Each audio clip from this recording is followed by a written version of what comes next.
Hello प्यार बच्चों, कैसे हैं आप लोग। मैं मोहम्मद अकरम। बच्चे, हम लोगों ने लास्ट क्लास में डायमेंशनल इक्वेशन के यूज का पार्ट वन, डायमेंशनल इक्वेशन के एप्लीकेशन का पार्ट वन डिस्कस किया था, जिसमें हम लोगों ने derivation of the physical formula and to check the correctness of the physical equation, ये हम लोगों ने डिस्कस किए थे। आज के क्लास में हम लोग बात करेंगे अनदर दो एप्लीकेशन जो कि बहुत इंपॉर्टेंट होगा, एक यूनिट कन्वर्जन और एक डायमेंशनल कांस्टेंट की वैल्यू फाइंड आउट करना। तो बहुत अच्छी क्लास होने वाली है। मेरे लेक्चर पर शुरू से लेकर के लास्ट तक जरूर बने रहें और किसी भी स्टेप्स को मिस ना करें, क्योंकि बच्चे ये जो दो एप्लीकेशन आज की क्लास में डिस्कस किए जाएंगे वो आपके यूटीज और हाफ ईयरलीज में आ सकते हैं। तो बिना देर के आज की क्लास स्टार्ट करते हैं डायमेंशनल इक्वेशन के यूज का पार्ट टू। तो आइए समझते हैं एप्लीकेशन नंबर थर्ड, यानी कन्वर्जन ऑफ यूनिट। ये जो कन्वर्जन ऑफ यूनिट है बच्चे, इसमें क्या है कि एक सिस्टम में वैल्यू दी हुई रहेगी और दूसरे सिस्टम में हमें वैल्यू फाइंड आउट करना है। अब हमें इसको करना कैसे है, इसके लिए कुछ स्टेप्स हैं जो हमें फॉलो करने पड़ेंगे। तो स्टेप नंबर वन में हम क्या करेंगे कि जो हमारा फिजिकल क्वांटिटी है उसका हम डायमेंशनल फॉर्मूला लिख करके उसके डायमेंशन को निकालेंगे। जैसे सपोज करो उसका डायमेंशनल फॉर्मूला ये आया, तो उससे डायमेंशन आ जाएगा ए का वैल्यू 2, बी का वैल्यू 3 और सी का वैल्यू -2 सपोज करो। उसके बाद हम लोग स्टेप नंबर 2 में जाएंगे और स्टेप नंबर 2 में क्या करना है कि एक कॉलम तैयार करना है, जिसके लेफ्ट साइड हमें सिस्टम 1 लिखना है और राइट साइड में हमें सिस्टम 2 लिखना है। सिस्टम 1 का मतलब है गिवन सिस्टम, जिस सिस्टम में वैल्यू दी हुई है, और सिस्टम 2 का मतलब है उस सिस्टम में जिसमें हमें वैल्यू फाइंड आउट करना है। तो सिस्टम 1 में देखो n1 m1 l1 t1, ये क्या है, सिस्टम 1 का न्यूमेरिकल वैल्यू जो दिया हुआ रहेगा। m1 l1 t1 क्या है, फंडामेंटल यूनिट है सिस्टम 1 का। और सिस्टम 2 में क्या है कि न्यूमेरिकल वैल्यू फाइंड आउट करना है, और m2 l2 t2 सिस्टम 2 के फंडामेंटल यूनिट्स हैं। जब हमें ये वैल्यू और ये वैल्यू आ जाए तब हमें ये फॉर्मूला यूज करना है। ये फॉर्मूले में हमें क्या करना है कि n2 यानी सेकेंड सिस्टम में जो न्यूमेरिकल वैल्यू होगी वो उसका जो फॉर्मूला है n2 = n1, और ये आपका फॉर्मूला हुआ। अब यहां पर हमें क्या करना है कि वैल्यूज रख करके इसको सॉल्व करके n2 की वैल्यू फाइंड आउट कर लेनी है। तो इस पर आइए हम लोग एक एक करके न्यूमेरिकल देख लेते हैं, ठीक है। तो जैसे इस पर पहला क्वेश्चन मैंने जो बहुत सिंपल दिया है, कन्वर्ट 1 जूल इनटू अर्ग, है ना। तो अब यहां पर देखो, सबसे पहले मैंने स्टेप नंबर 1 में क्या कहा कि आपको डायमेंशनल फॉर्मूला लिखना है। स्टेप नंबर 1 में क्या कहा बच्चा कि डायमेंशनल फॉर्मूला लिखना है। तो यहां पर डायमेंशनल फॉर्मूला आएगा कैसे, पता ही नहीं चल रहा कि कौन सा फिजिकल क्वांटिटी है।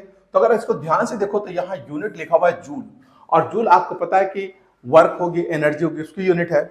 इसका मतलब है कि यहां पर जो फिजिकल क्वांटिटी है या तो वर्क है या तो एनर्जी है। तो यहां पर हम लोग डायमेंशनल फॉर्मूला वर्क और एनर्जी का लिखेंगे। तो ये हो जाएगा m l2 t-2, ठीक है। ये आ जाएगा एनर्जी का डायमेंशनल फॉर्मूला।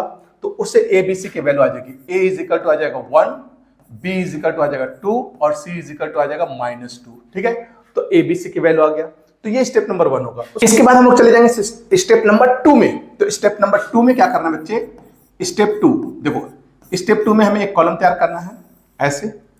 यहां लिखना है सिस्टम 1 और राइट साइड लिखना है सिस्टम 2।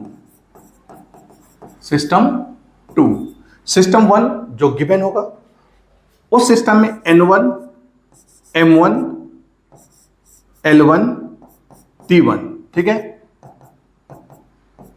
यानी सिस्टम 1 में जो हमारा फिजिकल क्वांटिटी उसका फंडामेंटल यूनिट क्या है। तो देखो, जूल एसआई सिस्टम होता है। तो एसआई सिस्टम में आपका मास केजी में होता है तो यहां केजी लिख दो, लेंथ मीटर में होता है तो मीटर लिख दीजिए, टाइम सेकंड में होता है तो यहां हम सेकंड लिख देंगे, और n1 की वैल्यू 1 जूल दे रखा है, यानी यहां पर 1 जूल लिख देंगे, ठीक है। तो ये सिस्टम 1 हो गया। अब सिस्टम 2 में जाएंगे। तो सिस्टम 2 हमारा है क्या, तो सिस्टम 2 है अर्ग, यानी हमें जो 1 जूल है उसको अर्ग में कन्वर्ट करना है। तो अर्ग आपको पता है कि सीजीएस यूनिट है एनर्जी का। तो यहां पर सीजीएस यूनिट लिखेंगे, तो यानी n2 तो हमारा टारगेट होगा, m2 l2 and t2। m2 CGS में मास ग्राम में होता है, लेंथ सेंटीमीटर में होते हैं, और टाइम सेकंड में होते हैं। तो जब हम सिस्टम 1 और सिस्टम 2 लिख देते हैं तो स्टेप 2 हमारा कंप्लीट हो जाता है और चल जाते हैं हम लोग स्टेप नंबर 3 में। तो स्टेप 3 में हमें क्या करना है, स्टेप 3 में हमें क्या करना बच्चे, देखिए स्टेप 3 में हमें क्या करना है, फॉर्मूला यूज करना है। n2 = n1 m1 by m2 power a L1 by L2 power B, T1 by T2 power C। बस अब आप इसको वैल्यू रख करके सॉल्व कर देंगे। तो यहां पर N1 की वैल्यू दे रखा है 1, M1 kg था, M2 ग्राम है, पावर कितना बेटा 1, L1 metre, M2 centimetre, power कितना है 2, T1 सेकेंड, T2 ये भी सेकेंड, पावर -2। अब हम इससे सॉल्व कर देंगे। सॉल्व करने में हमेशा ध्यान में रखना बच्चे, जो बड़ा यूनिट होता है उसको छोटे यूनिट में कन्वर्ट करो, ज्यादा आसान होता है, उसमें हम लोग सिर्फ मल्टीप्लाई करना होता है। तो जब बड़ा से छोटा जाओगे तो मल्टीप्लाई, बड़े से छोटे में जाओगे तो मल्टीप्लाई, है ना। तो ये ध्यान में रखेंगे। तो यहां पर हम जस्ट वैल्यू रख देते हैं 1। अब यहां पर केजी, तो केजी ग्राम में अगर कन्वर्ट करोगे तो 1000 ग्राम हो जाएगा, ठीक है, डिवाइडेड बाय जी, जी से जी कट गया, पावर 1। मास सॉरी ये मीटर है तो 100 सेंटीमीटर हो जाएगा, divided by centimetre, power 2। Second से सेकेंड कैंसिल हो जाएगा, 1 आ जाएगा, पावर -2। अब आप देखो सेंटीमीटर से सेंटीमीटर कैंसिल, तो ये हो जाएगा 1000 और ये 100 का स्क्वायर करेंगे तो 10,000 और इंटू 1 पर कुछ भी पावर हो उसकी वैल्यू 1 होती है। अब आप इसको कन्वर्ट करोगे तो ये 10 पर पावर 7 आ जाएगा, ठीक है। अब ये सीजीएस में है तो सीजीएस में 10 पर पावर 7 अर्ग हो गया। ये हो गया हमारा आंसर। बहुत सिंपल है, आई होप कि समझ में आ गया होगा। बहुत सिंपल वे में मैंने आपको सॉल्व किया। इस स्टेप्स को फॉलो कीजिएगा ना तो बच्चे आसानी से क्वेश्चन बन जाएंगे। अब आते हैं नेक्स्ट टाइप पे, है ना। अब ये देखो, इसमें दे रखा है कि 1 calorie is equal to 4.2 joule है ना, जिसमें 1 joule is equal to 1 kg metre square per second square होता है। If the unit of mass is taken alpha kg, length is taken beta metre and time is taken gamma second, तो so that the calorie has magnitude 4.2, alpha power -1, beta पर power -2 और gamma पर power 2। इसमें हमें convert करना है। तो देखिए बहुत सिंपल है कि आपको क्या करना है, अगेन वही स्टेप 1 लिखना है पहले, स्टेप 1। अब स्टेप 1 में देखो बच्चे, आप फिजिकल क्वांटिटी पकड़िए तो फिजिकल क्वांटिटी यहाँ पर देखो जूल लिखा हुआ है, ठीक है। तो जूल आपको पता है कि ये एनर्जी है, तो फिजिकल क्वांटिटी का डायमेंशन फॉर्मूला मिल गया हमें। तो DF हमारा मिल गया क्या, M1L2T-2। तो यहाँ से ABC की वैल्यू आ जाएगा, A is equal to 1, B is equal to 2 और C is equal to -2। ABC आ गया।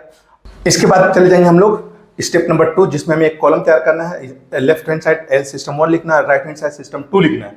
अब सिस्टम 1 में वही N1, M1, L1, T1, ठीक है। और यहां लिखना है N2, M2, L2, T2।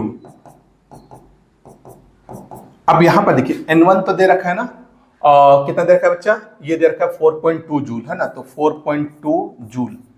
M1 SI system है, तो SI सिस्टम में आपको पता है कि ये केजी में होता है, तो यहाँ पर केजी लिखेंगे। ये मीटर में होता है, यहाँ मीटर लिखेंगे। टाइम सेकंड में होता है, यहाँ पर सेकंड लिख देंगे। N2 आपको दिखे दिया हुआ है क्या, अल्फा केजी, है ना। तो N2 तो क्वेश्चन मार्क है। M2 दे रखा अल्फा केजी, तो यहाँ लिख दो अल्फा केजी। बीटा मीटर, तो यहाँ पर बीटा मीटर लिख दो। गामा सेकंड, तो यहाँ पर गामा सेकंड लिख दो, ठीक है। लिखने के बाद हम लोग चले जाएंगे स्टेप नंबर स्टेप नंबर 3 में। और स्टेप 3 में हम फॉर्मूला लिखेंगे। तो स्टेप 3 देखो, स्टेप लिखने की जरूरत नहीं है। अगर आप नहीं चाहते हो कि स्टेप्स लिखे तो कोई दिक्कत नहीं है, लेकिन स्टेप में लिखोगे तो आपको आसान होगा समझने में। तो स्टेप 3 में हम लोग क्या करेंगे बच्चे, स्टेप 3 में हम लोग चले जाएंगे और स्टेप 3 कहता है फॉर्मूला। तो N2 is equal to N1 M1 by M2 power A, L1 by L2 power B, T1 by T2 power C, ठीक है। अब यहां पर N1 दे रखा है 4.2 लिख दो। M1 kg है और ये अल्फा kg है, पावर 1। L1 मीटर है और ये बीटा मीटर है, तो और पावर कितना है 2, तो यहाँ 2 लिख देंगे। T1 सेकेंड है और T2 जो है ना वो गामा सेकेंड है, पावर कितना है -2, तो यहाँ पर -2 लिख देंगे। अब आप देखिए यहाँ पर क्या होगा, मीटर से मीटर कैंसिल, केजी से केजी कैंसिल, सेकंड से सेकंड कैंसिल, तो ये हो जाएगा 4.2 अल्फा पर पावर ऊपर चला जाएगा तो -1, बीटा ऊपर गया तो -2 और ये गामा ऊपर जाएगा तो माइनस होगा, लेकिन ऑलरेडी माइनस है तो ये माइनस माइनस प्लस हो जाएगा, तो गामा पर पावर +2। ठीक है, ये आपका आ जाएगा। ठीक है, फिर समझिए 1 अपॉन गामा है ना बच्चा, गामा को ऊपर ले जाएगा तो -1 हो जाएगा, माइनस से माइनस मल्टीप्लाई करके प्लस, तो ये आपका हो जाएगा। तो देखिए ये प्रूफ करना था, तो हमारा प्रूफ हो गया क्या, चेक करते हैं। तो ये हमारा प्रूफ हो गया, देखिए ध्यान से, बहुत सिंपल क्वेश्चन है और लेकिन बहुत इंपॉर्टेंट क्वेश्चन है जो आपके पेपर में पूछ सकता है। तो ये बहुत सिंपल तरीका हुआ। अब आते हैं हम लोग नेक्स्ट एग्जांपल। देखिए ये एक थर्ड टाइप है। देखो बच्चे मैं क्या कर रहा हूं ना कि आपको डिफरेंट टाइप्स के क्वेश्चंस करा रहा हूं, आप इसी पैटर्न को फॉलो करके तैयार कीजिएगा। ठीक है, तो अब आइए थर्ड टाइप। थर्ड टाइप में देखिए क्या कह रहा है कि अगर value of energy is 100 joule, force 10 Newton और वेलोसिटी 5 मीटर पर सेकेंड है, calculate the value of mass, length and time. तो मास का, लेंथ का और टाइम का वैल्यू निकालना। अब इस तरह के अगर क्वेश्चन आएंगे ना तो हमें कैसे सॉल्व करना है, तो इसको हम लोग सॉल्व करने के लिए सबसे पहले क्या करेंगे कि जो भी फिजिकल क्वांटिटी का वैल्यू दे रखा है उसका डायमेंशनल फॉर्मूला के साथ उस वैल्यू को लिखेंगे। ठीक है, जैसे यहां पर दे रखा है एनर्जी। ठीक है, अब आते हैं हम लोग थर्ड टाइप पर। देखिए हम लोग क्या कर रहे हैं कि डिफरेंट टाइप के क्वेश्चन मैं आपके साथ डिस्कस कर रहा हूं, तो इससे क्या होगा कि आप इसी पैटर्न को अगर फॉलो करते हुए तैयारी करोगे तो आपके यूटीएस का, हाफ का बहुत अच्छे से तैयारी हो जाएगा। तो आइए हम लोग थर्ड टाइप का क्वेश्चन देखते हैं। इसमें क्या है कि दिया हुआ है कि अगर एनर्जी की वैल्यू 100 जूल है, फोर्स की वैल्यू 10 न्यूटन है और वेलोसिटी की वैल्यू 5 मीटर पर सेकेंड है, तो हमें मास की वैल्यू, लेंथ की वैल्यू और टाइम की वैल्यू फाइंड आउट करने हैं। अब इस टाइप के क्वेश्चन को अगर पेपर में आते हैं तो हमें कैसे सॉल्व करना है, देखिए हम लोग क्या करेंगे कि जो फिजिकल क्वांटिटी है उसका डायमेंशनल फॉर्मूला के साथ उसकी वैल्यू को इक्वेट करेंगे। तो जैसे ये एनर्जी है तो एनर्जी का डायमेंशनल फॉर्मूला होता है m1L2 T-2, तो इसको हम लोग इसके वैल्यू के साथ इक्वेट करेंगे। तो 100 दिया हुआ तो 100 लिख देंगे। ठीक है, उसके बाद यहां पर आते हैं फोर्स। फोर्स का डायमेंशनल फॉर्मूला होता है mLT-2, तो ये दे रखा है 10, तो यहाँ पर 10 लिख दो। उसके बाद है वेलोसिटी। वेलोसिटी का डायमेंशनल फॉर्मूला होता है LT-1 और इसकी वैल्यू दे रखा है 5, तो यहाँ पर 5 लिखिए। अब आपको क्या करना है ना, अब आपको क्या करना है कि इसको ध्यान से देखो और हिट एंड ट्रायल वाला कॉन्सेप्ट यूज करो कि ऐसा क्या करें कि हमारा एक वैल्यू फाइंड आउट हो जाए, फिर हम उससे दूसरा निकाले, उसके बाद तीसरा निकाले। तो इसके लिए आपको ध्यान से देखना पड़ेगा और इसे इक्वेशन 1, इक्वेशन 2 और इक्वेशन 3 लिख दो, तो थोड़ा सा दिमाग भी लगेगा हमें। तो अब आप देखो ध्यान से, अगर आप देखो ये जो इक्वेशन है, इस इक्वेशन को देखिए, आपको नहीं लगता कि अगर हम इन दोनों को आपस में डिवाइड कर देते हैं तो मास से मास भी कैंसिल हो जाएगा, लेंथ से एक लेंथ कैंसिल होकर के एक लेंथ बचेगा, टाइम पूरा कैंसिल हो जाएगा, तो हमारे पास लेंथ की वैल्यू आ जाएगी। तो आप क्या करो कि equation number 1 divided by equation number 2 कर दो। ऐसा करोगे तो ये हो जाएगा mL2T-2 डिवाइडेड बाय mL1T-2 और यहाँ हो जाएगा 100 और डिवाइडेड बाय 10। अब आप देखो मास से मास कैंसिल, टाइम से पूरा टाइम कैंसिल और ये लेंथ कटेगा तो एक लेंथ बच जाएगा, तो L इजिकल टू, और यहाँ देखिए कैंसिल होगा तो 10, तो 10 मीटर आ गया L का वैल्यू। अब जब L का वैल्यू आ गया तो ऑब्वियस होता है फिर दूसरा वैल्यू आसान है। अब इस L का वैल्यू हमें क्या करना है, अगर ध्यान से देखो तो बहुत सिंपल से वे में दिख रहा है कि अगर हम इस वैल्यू को यहाँ रख दें तो टाइम की वैल्यू आ जाएगी। तो अब आप क्या करो कि इक्वेशन नंबर 3 में जाओ, इक्वेशन 3 और यहाँ पर L की वैल्यू रख दो। तो यहाँ क्योंकि L T पर पावर -1 है तो इसको ऐसे लिख दो, है ना, इजिकल टू 5 है ना, -1 है तो डिवाइड में कर दो, प्लस हो जाएगा। अब यहाँ पर L की वैल्यू दे रखा है 10, तो 10 रख दो divided by T is equal to 5, cross multiplication करेंगे तो 5T इजिकल टू 10 हो जाएगा, तो T इजिकल टू 10/5 कट गया, तो T का वैल्यू आ गया 2 सेकेंड। ठीक है, अब T आ गया, L आ गया, अब बच गया M। M निकालने के लिए आप इक्वेशन नंबर 2 को यूज कर लो। इक्वेशन 2 में L और T की वैल्यू रख दो तो M की वैल्यू आ जाएगा। तो इक्वेशन 2 हमारे पास क्या दे रखा है, इक्वेशन 2 अगर हम देखें तो इक्वेशन 2 में है mL/T-2 इजिकल टू 10 दे रखा है। ठीक है, अब यहां पर थोड़ा पावर ठीक कीजिए इसका, mL और T को नीचे ले जाओ तो T² इजिकल टू 10। अब वैल्यू रख दो, mL की वैल्यू हमारे पास है कितना निकाला हमने 10, तो 10 रख दिया। T की वैल्यू हमने कितना निकाला बच्चा, T का वैल्यू हमने निकाला 2 शायद, है ना, T का वैल्यू हमारे पास है 2, तो यहाँ पर 2 का स्क्वायर कर दो, है ना, 2 का स्क्वायर इजिकल टू 10, तो ये हो गया m into 10 divided by 4 is equal to 10, तो m का वैल्यू आ जाएगा 4। ठीक है, तो 4 kg आ गया। तो देखो m भी आ गया, L भी आ गया, ठीक है, और टाइम भी आ गया। क्लियर है? तो इस तरह से अगर इस टाइप के न्यूमेरिकल होना तो आप इसी तरह से इसको सॉल्व कर लेना। ठीक है, तो ये हमने 3 डिफरेंट टाइप्स के क्वेश्चन दिए। अब आइए देखते हैं हम लोग नेक्स्ट क्वेश्चन। बेटा ये भी एक क्वेश्चन बहुत इंपॉर्टेंट है, इस टाइप का भी है ना। तो इस टाइप में हमें क्या करना है और कैसे सॉल्व करना है समझिएगा, है ना। बहुत अच्छा क्वेश्चन। इसी तरह के अगर क्वेश्चन पेपर में आएंगे तो कैसे सॉल्व करना है, जस्ट मेरे स्टेप्स को फॉलो करना है आपको। तो आप अगेन आपको करना क्या है, सबसे पहले हमें क्या करना है बेटा, सबसे पहले हमें क्या करना है, फिजिकल क्वांटिटी पकड़ना है। तो फिजिकल क्वांटिटी यहाँ पर कौन है, स्ट्रेस। अब स्ट्रेस का डायमेंशन फॉर्मूला क्या होता है, तो सबसे पहले हम डीएफ लिख दो स्टेप नंबर 1 में, है ना। स्टेप नंबर 1 में हम लोग डीएफ लिखेंगे। तो स्ट्रेस प्रेशर के इक्वल होता है, तो M L minus 1 T minus 2, ये हो गया। यहाँ से ए बी सी की वैल्यू आ गई, ए की वैल्यू 1, बी की वैल्यू -1 और सी की वैल्यू -2। उसके बाद हमारा कॉलम है, यहाँ सिस्टम 1 है, यहाँ पर यहाँ सिस्टम 1 है और यहाँ सिस्टम 2 है। ठीक है, सिस्टम 2। सिस्टम 1 में N1, M1, L1, T1, system 2 में N2, L2,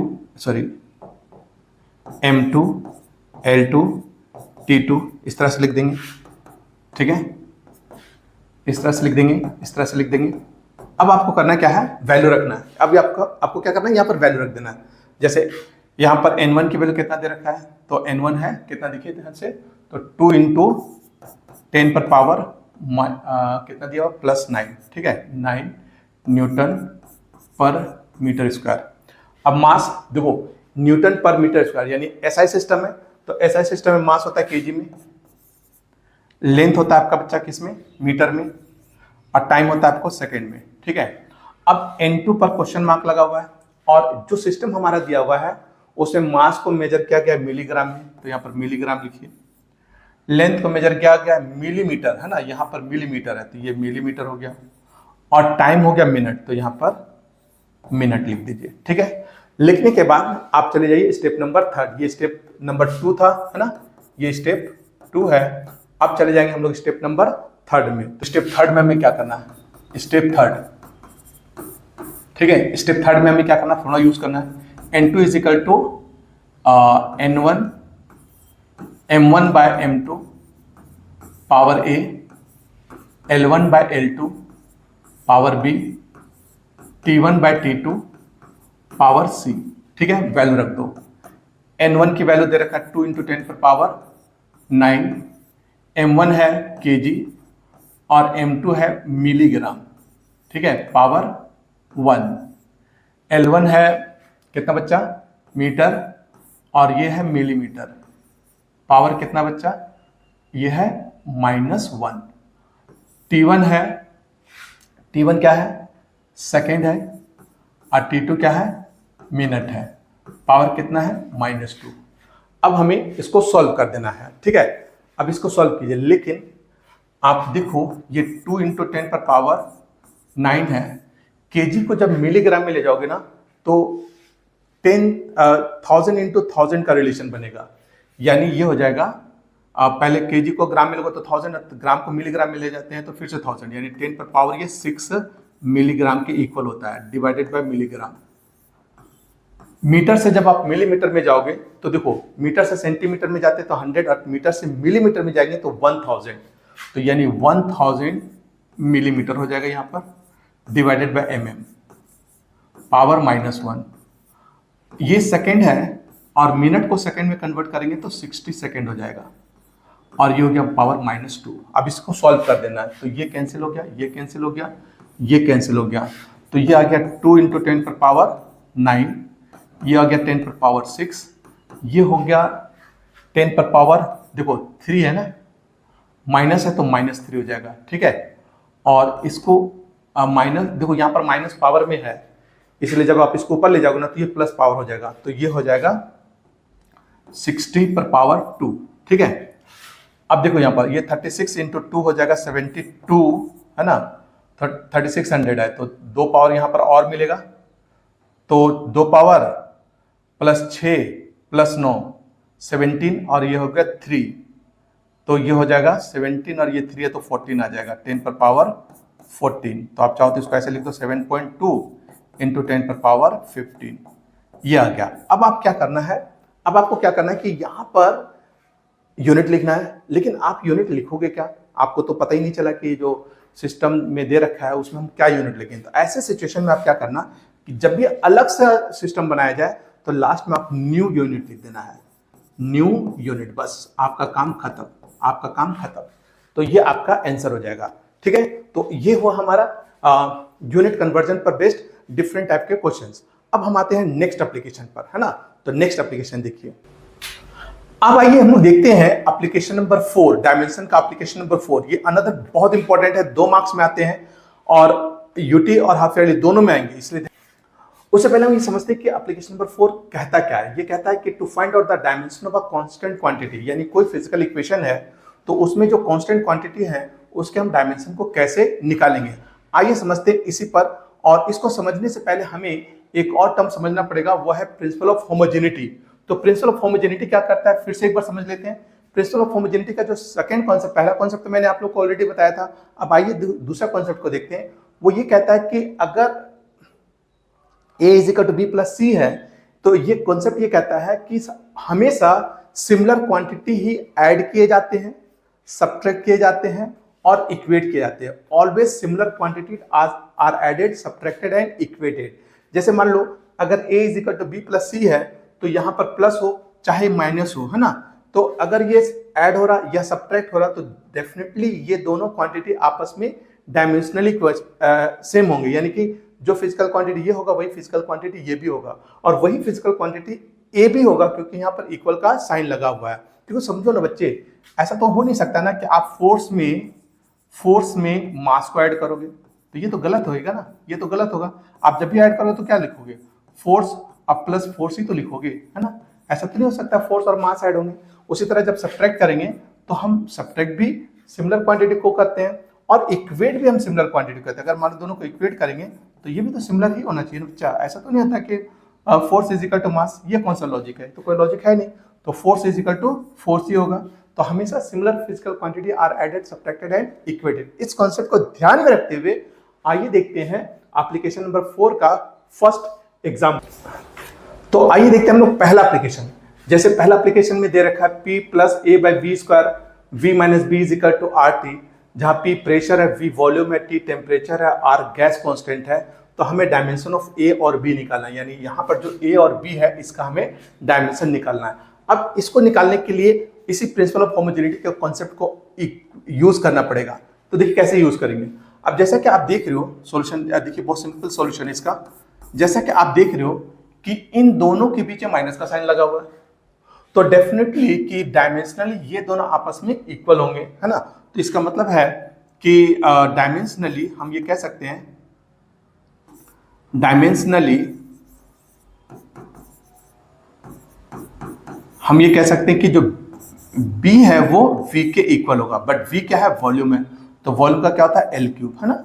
तो वॉल्यूम का क्या था बच्चा, L3, यहाँ पर L3 कर देंगे, ठीक है। तो ये हो जाएगा B का डायमेंशन, है ना। तो B का डायमेंशन निकल गया हमारे पास L3। अब आते हैं हम लोग, दूसरा कौन है, B तो निकल गया। अब हमें A निकालना है। अब A कैसे निकलेगा बच्चे, तो देखो ध्यान से, A कैसे निकलेगा, तो आप इन दोनों के बीच में प्लस का साइन लगा हुआ है, इसका मतलब इन दोनों को भी आपस में इक्वेट कर सकते हैं।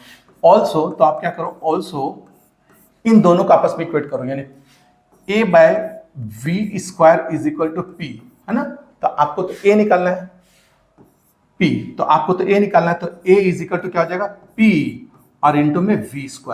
अब बस आप यहां पर डायमेंशन फॉर्मूला लिख दो। तो P प्रेशर है, अब प्रेशर का डायमेंशन फॉर्मूला आपको पता है, mL-1 T-2 होता है, और ये V है तो L3 हो जाएगा। तो L3 और इसका स्क्वायर है तो स्क्वायर कर दीजिए, तो ये आ जाएगा m L⁻⁻1 और T⁻⁻2 और इंटू ये L⁻6 हो जाएगा। तो इससे A का वैल्यू आ जाएगा कितना बताइए, तो A का वैल्यू आ जाएगा हमारा A = देखिए ये हो जाएगा m L⁻5 और T⁻⁻2, ठीक है। तो ये आ जाएगा A का वैल्यू, तो A का वैल्यू ये आ गया, B का वैल्यू ये आ गया। तो बहुत सिंपल है, आई होप कि समझ में आ गया होगा। अब आते हैं सेकेंड पार्ट पर, सेकेंड टाइम। अब यहां पर देखो ये 2 हो गया। अब यहां पर देखिए बच्चे कि ये इक्वेशन दिया हुआ है जहां एफ फोर्स है, एक्स पोजिशन है यानी डिस्टेंस एक तरह से, टी टाइम है, तो हमें डायमेंशन निकालना ए इंटू बी का और ए बाई बी का, यानी ए इंटू बी और ए बाई बी, यानी उससे पहले हमें क्या करना होगा, फिर इसका मतलब ए और बी उनका डायमेंशन निकाल करके फिर हम लोग इंटू करेंगे और फिर डिवाइड करेंगे। तो सब सिंपल है। अब ए और बी निकलेगा कैसे, तो देखिए solution, obviously principle of homogeneity use करना है। अब आप ये देखो कि ये इक्वल का साइन लगा हुआ है, यानी ये फोर्स जो है ना इसके भी इक्वल होगा, ये फोर्स इसके भी इक्वल होगा, बस सॉल्व हो गया। इतना ही समझना है कि भाई हम प्रिंसिपल ऑफ होमोजेनिटी को कैसे यूज करेंगे। अगर आप ये एक बार समझ गए तो आप इसको इक्वेट करो, तो डायमेंशनली लिख देना, डायमेंशनली,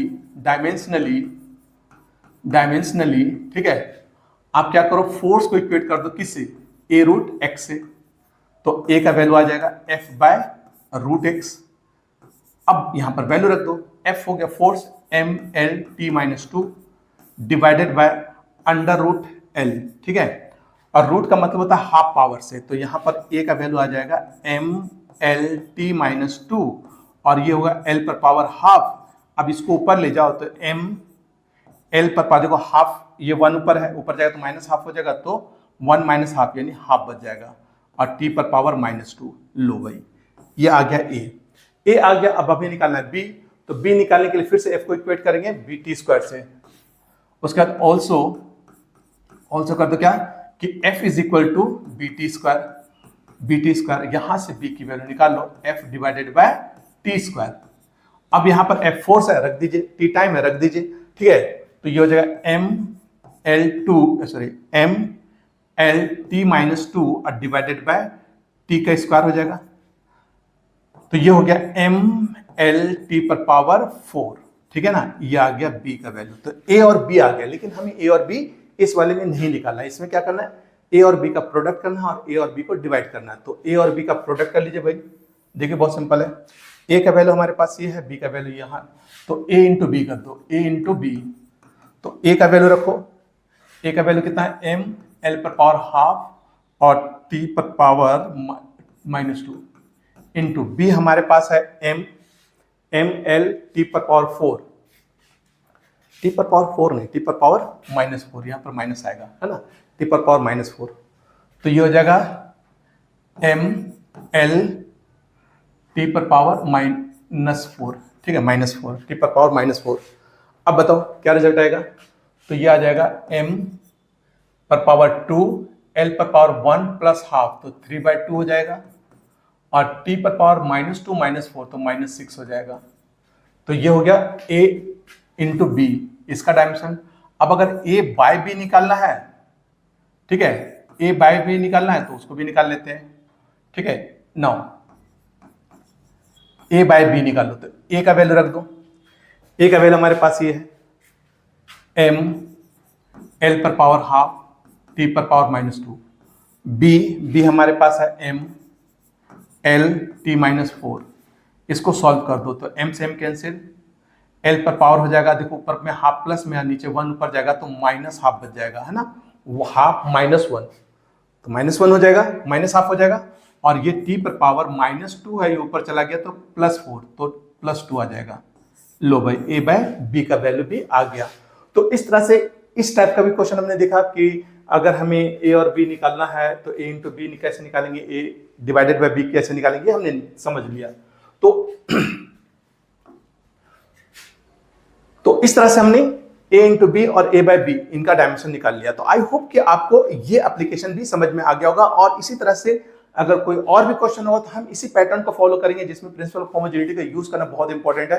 तो आई होप कि ये भी समझ में आ गया होगा कि जो प्रिंसिपल ऑफ होमोजेनिटी वो कितना इंपॉर्टेंट था।